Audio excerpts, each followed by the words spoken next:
So, gacha games. I think we have all played a gacha game or two in our time, and of course, that also applies to me.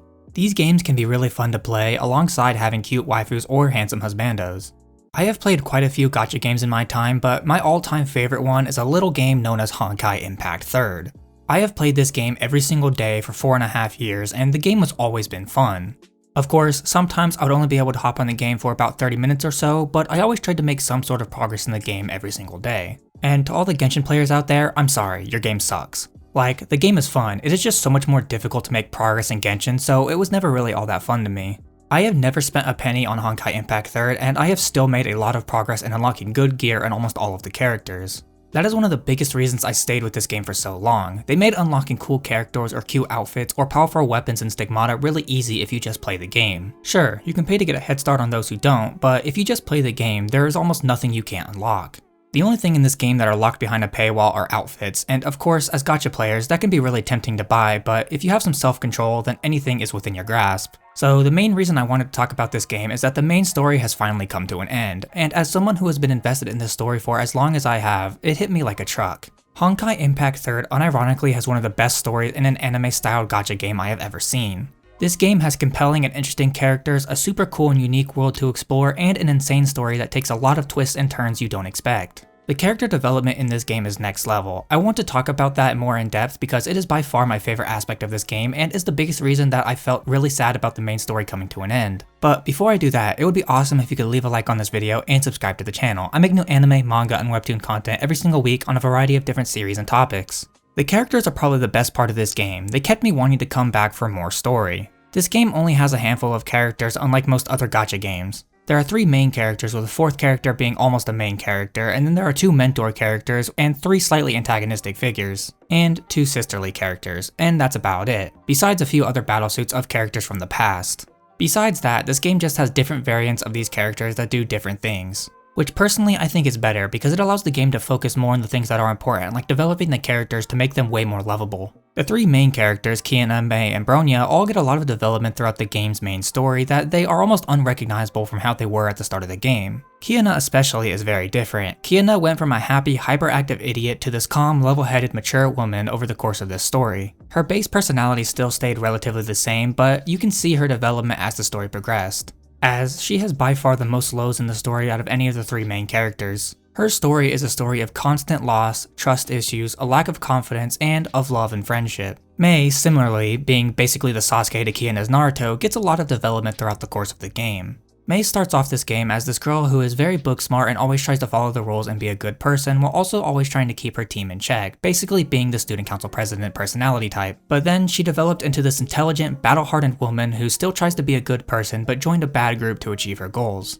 Mei's growth throughout the game made her easily one of my favorite characters. At the beginning of the game, I didn't particularly like her character as I'm not a huge fan of that trope. But the fact that they flipped it on its head and turned her character into a complete 180 of what it was at the beginning makes me love her character so much more. Mei's story is also one of loss, but it is also one of finding strength in the darkness and coming back to the light with the help of friends and the people she holds dear. The last, and my personal favorite of the main characters, Bronya, is up next.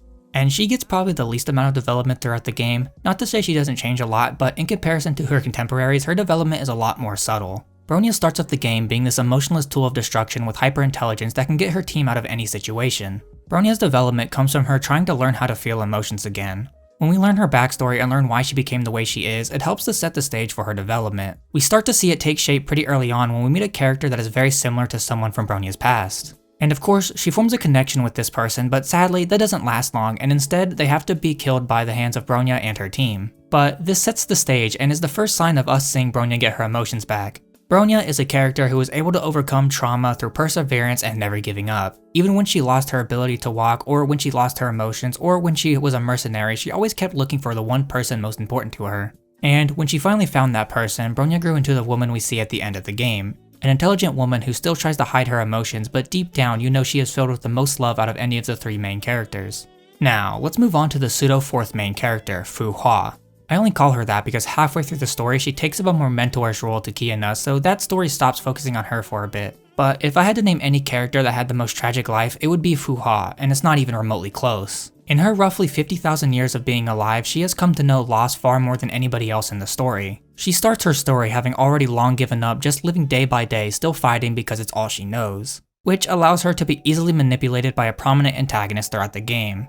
He makes her capture Kiana in order to bring about some deadly power that can't be controlled, but Fu-hua quickly changes sides and sacrifices herself alongside another character in order to help save Kiana. And afterwards, it's not until she interacts with Kiana and the others more that she starts to have hope in the future again, and that maybe this world really can be saved. So she starts to form bonds again, first with Kiana as her mentor figure, but eventually just being close friends, then to Mei and Bronya, and of course everybody else around her as well. Fu-hua's story is one of overcoming adversity and rediscovering love and compassion through meeting new people and forming new bonds. She still has to struggle, but in the end she is able to help those around her while also being helped in the process. We now move on to the actual mentors of this game. I will start off with a character who isn't around for too long, but who leaves a lasting impression on anyone who has played through the main story of this game, Himiko. At first, I didn't really like Himiko. She was not fun to play, and she also has a brash personality, but as the game went on, I started to really love her character. Himiko is a woman who cares deeply for her students to the point that she would sacrifice everything in order to save one of them.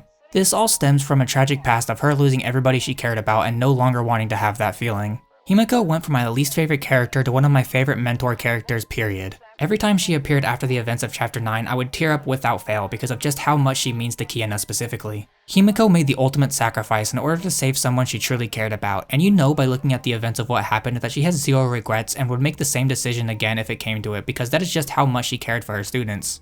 Himiko's story is one of tragedy and deep love that drives her to move forward with her actions. Himiko has lost too much in her time and she refused to lose anybody else, so she sacrificed herself, cementing herself as one of the best mentor figures in the gacha game history. The next mentor character is Teresa. She is a character who, similarly to Himiko, loves her students very much, but unlike Himiko, who was in a position to sacrifice herself, Teresa is not. She's the principal of the school and Kiana's aunt. She had to stay around to guide her students after Himiko was lost.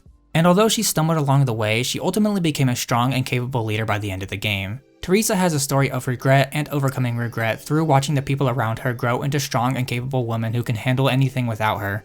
There are still so many more characters to talk about in this game, from Durandal and Rita, who were at one point enemies of the main group but later became close allies and in Durandal's case, family. There is also Seele, Lilia, and Roselia, the three younger sisters of Bronya, who completes Bronya's long-lost family after years upon years of searching. Then we also have Raven, someone who was a close friend and contemporary of Mei's as she was working at the Dark Organization. She gave Mei a lot of insight and knowledge as well as a friendship in the darkness that she really needed. We then also have the 13 Flame Chasers, in particular Alicia, who guided Mei out of the darkness and right back to her friends. Alicia is the person who shaped Mei the most into who she was by the end of the game by being someone who Mei could look up to and someone who she held very dear. There are also 3 side characters who aren't playable, but they do play an important role in the story of this game. They are Tesla, Einstein, and Welt. All 3 of these characters help to give us a lot of insight on how the world functions. They also give our characters a place to hide out after the fallout of Chapter 9, and they also create many insane inventions that without, the story never would have been able to continue. And finally, we can talk about the 2 main antagonists of the story, Otto Apocalypse and Kevin Kozlana.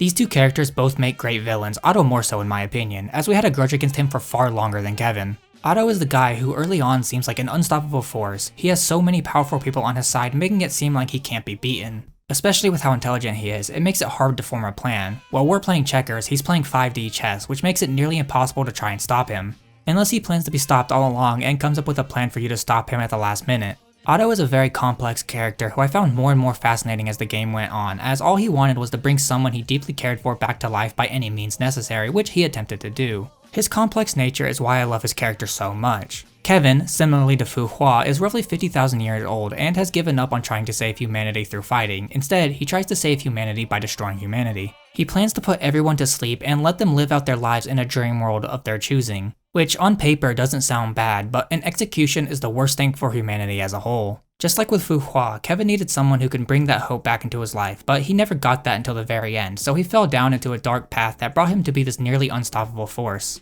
Kevin is a great character and is overall a pretty good final villain for the game's main story. Phew, what a long section just talking about the characters. This section ended up being way longer than I thought it would be, but even with how long this is, I still have so much more I want to say about what I love about this game. Alright, next up is the gameplay. This game is genuinely really fun to play. The controls are fluid, the attacks feel like they have a lot of weight behind them, and each and every character has their own unique way of playing, so you never get bored of the game. Some characters are slow ranged fighters, others fast close range attackers, then you also have those that are good at supporting others, or more defensive or offensive. This game really does have a wide variety of different ways to play each character. This game also adds events into the game every single month that are really fun and give you good rewards for participating. These events can change up the gameplay to something more like a top-down puzzle solver or a platformer with lots of enemies. The way Honkai keeps you engaged is really awesome. Besides just the events, there are also multiple different side things you can play, some of which have their own stories to them, which make them much more interesting. This game is genuinely the most fun I have had playing a gacha game besides maybe Genshin, which is just more of a refined version of this game's gameplay. Honkai Impact 3rd is a phenomenal game that I personally think everybody should check out, especially if you like Genshin Impact. Now, the last thing is the music. Bro, on God, the music in this game is some of the best I have heard from video games period. Each track fits well with the characters or the level or the emotion that is trying to go on. There are some seriously amazing tracks to listen to from this game that I think everyone should listen to. But if you don't want to, that's understandable, but you are missing out on some absolutely incredible music that is very emotional to fit the story being told. Honkai Impact 3rd is genuinely one of the most fun games I have played, period. It has a compelling story with insanely well written characters that will make you tear up quite often if you aren't prepared, so even if you are late to the game, I still recommend you give this game a go because I promise you that you'll have an absolute blast playing this game. Especially if you like Genshin, as this game is its predecessor, but in my opinion is better in so many ways.